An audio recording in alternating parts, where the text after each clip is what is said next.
हाय लोगोफोर गिबियावनो बयनिसिमबो आंनि अननाय आरो खुलुमनायखौ जासिहरबाय। दिनै ब्लगखौ आं संनाय खुरनायनिफ्रायनो स्टार्ट खालामबाय आरो लोगोफोर।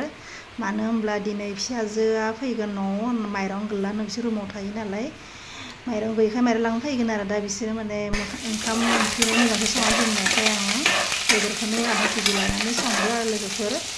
बेखौनो दा बेनिफ्रायनो स्टार्ट खालामबाय आरो नोंथांमोनखौ ब्लगखौ दा बिसोर फैगासिनो दङ दिन्थिगोन बारो बिसोरखौ फैनायखौ आङो। नोंथांमोना बिदिब्ला आंनि ब्लगखौ मोजां मोनोबाथाय लोगोफोर जोबजासे नायना होलां। जायफ्रा आंनि चेनेलाव गोदान आरो साबस्क्राइब खालामनो दाबावनो लोगोफोर होदो। होमबा दायो आं संनाय खुरनाया नांलांनोसै।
ओंख्रिया दै होजासिगोन आंहा दायो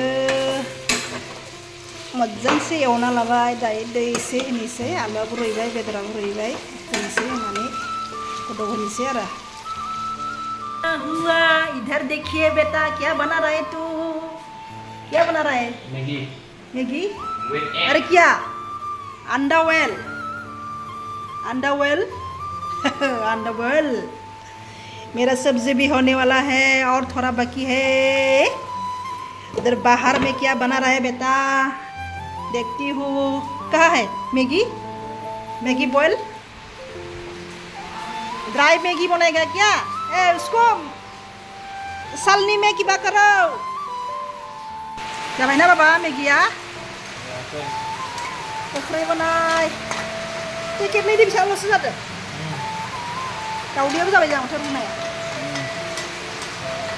बनाय फिसालाया मैगी बनायनो होदो ब्रेकफास्ट होनो। जा अखा हादो लोगोफोर, सङै खुरै जाबाय थासो आरो जा उदु थासो आरो बे बोथोरा नै एसे अखा हादो नै हमस'बो हाया आरो।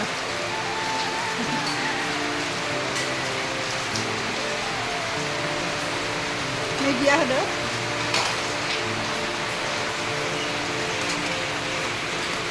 मैगिया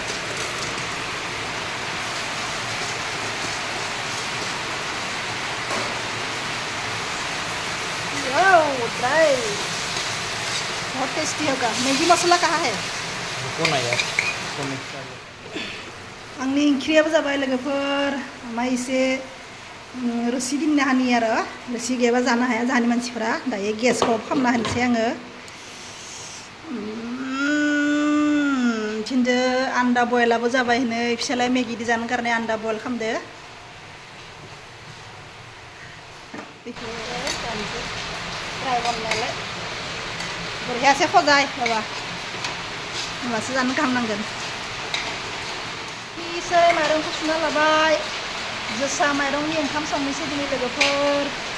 फिसाजोआ फैबाय थादों नालाय ओंखामखौ जाननो हाबाय मोनबाय थाथोंसै। दायो फिसालाया बनायनाय मैगिखौ जाहैनोसै।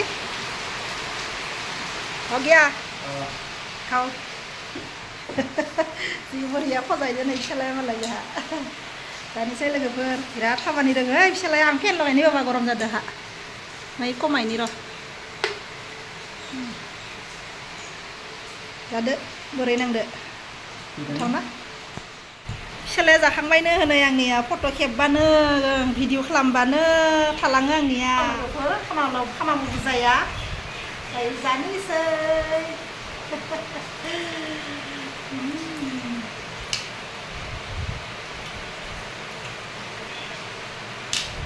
बिराद गोथाव गोथाव बनायनो रोङोहाय जोंनि फिसालाया लोगोफोर। ओंखामखौ गोबावै जाबाबो जासिगोन बेखौ जाबारे 11टा बाजिबाय फिसाजो मा फैबा जानाय जायोना एसे समाव ओमफ्राय खुल खालामबाबो दिखांथाराखै अखा हाबाय हादोंना जों उन्दुनो मोनासै आंनि गामसोरा जानोसै लोगोफोर बेलाय बेनो बयलार ग्रेभिया बेनिफ्राय रङालाव पक'रि जोगोनार पक'रि गोदै गोदै जानो मोजां लोगोफोर टेस्टि जादोंना बाबा आंनिया बेलाय बेयाव जा दे आंनिया बेयाव लाबाय नै ओंख्रिया ओंखामा रङालाव पक'रि बेलाय ओमफ्राय रांगा फानजालु लादो फानजालु हब्रा बिथिंथ' थाइजौ आसार दङ बेखौ लानो एसे गोखै जाबा मोजां नाङो नेमु जानो नामा नोङो लाबो र' गाइस जानोसै बेला फिसाजो खानाया सफैबाय जोंहा फैदो ओंखाम उखैदो रे ओंखामाव नांफैदो आरो जेबो संख्रिबो बनायना जाबोनो रोङा बेयाबो बायना फोरना सोरबासो बनना जाबोनो हायोना बेलाय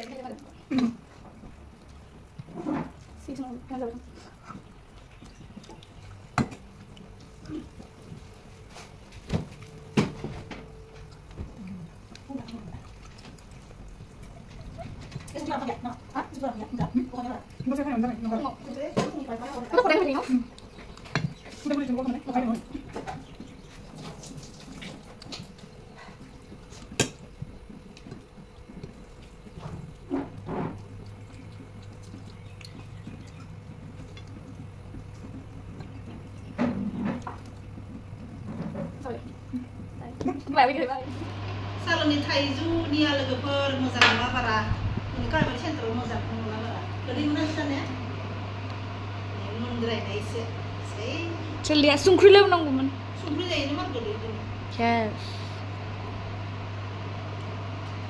मा जुस बानायना जानो हामोदोंमोन दा थान्दा जि एसे अदनोसै जोंनि लोगोफोरा बुंबाय थादों सेक लोंनो फैगोन नोंनियाखायनो अ मा नायो नामा यस नोंनि फेन दंजोबो आखाया बाबा खेन खेन जा बिदिनो बाय गाइस दा खिथिगोन ओमफ्राय नै बिसि मोनद्रायबाय आधा माबा सेवदोसैनो दानि लोगोफोर